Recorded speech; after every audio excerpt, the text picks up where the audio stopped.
Talking point of the day, and this morning we're asking, would a ban on foreign investors solve the UK's housing crisis? This all comes after New Zealand's government banned the sale of existing properties to foreign buyers in an effort to combat the country's housing shortage. So we're asking, should the UK perhaps follow suit?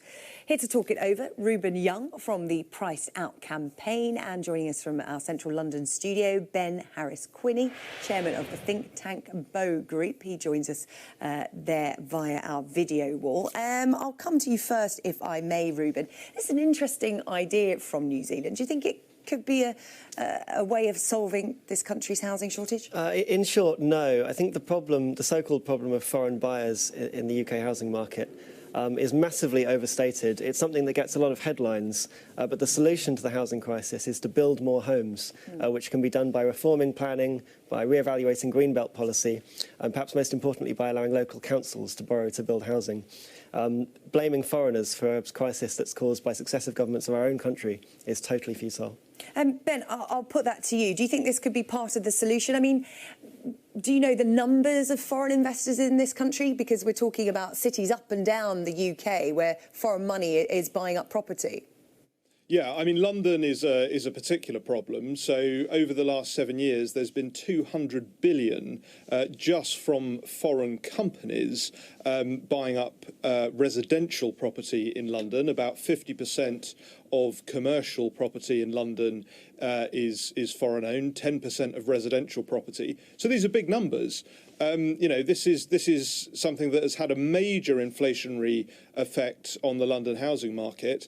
And in the case of foreign companies buying up properties particularly, because they tend to be quite stable investments, tend to offer a yield of between 5 and 10% per year, a lot of those properties are just being left empty and are just being used as banks for foreign money. So I think there is a housing crisis in the UK. There is a housing catastrophe in London. And so we actually need to do all of the above in order to address it. The Bow Group was the first organisation in the UK to question the sheer amount of foreign ownership, particularly in London. And I think that needs to absolutely be part of the solution. The important thing about it is the British government's first priority must be to the British citizens. So the first place they should start in restricting ownership should be from abroad.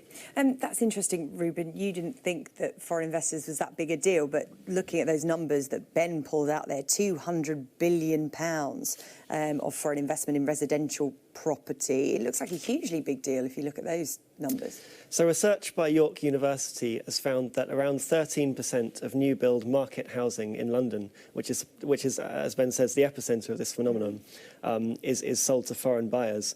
But around 95% of those homes are occupied. So this idea that there are these empty homes that are being used as gold bricks in the sky are totally wrong. Renting them out, basically, renting out their properties. Yes, which makes them only as bad as domestic landlords, who I have no love for. But there are certainly better ways and more nuanced ways than banning foreign ownership outright.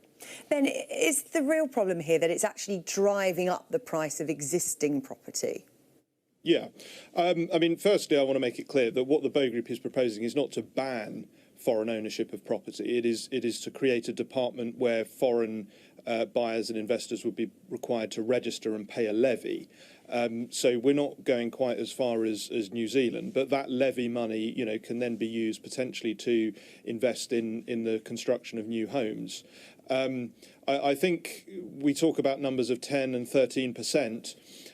Yes, it's not 80%, it's not 90%, but 10 or 13% of all properties in London has a very significant effect on the housing market. And I think there are a lot of buyers in London, and things like Help to Buy were aimed to address this, that just aren't quite there. An extra 10 or 13% boost would certainly make a huge difference.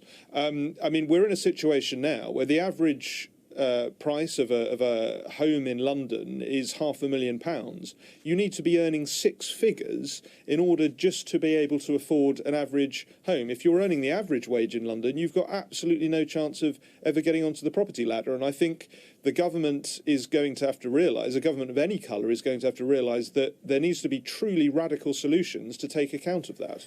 OK, Ruben, I'll give you the final word on this. What do you think some of those radical solutions should be if it's not discounting foreign investment and either banning it or limiting it at least? So a much better way to deal with the problem of homes being left empty would be to reform our horrendously outdated system of property taxes, perhaps with provisions for punitive rates of council tax or whatever I'd like to replace council tax with for homes that are left empty. But as well as that, it's just build, build, build. We need to reform planning, reform green belt policy, and let local authorities borrow money to build housing. OK, Ruben Young and Ben Harris-Quinney, thank you very much for speaking to us here on Sky News Sunrise this morning.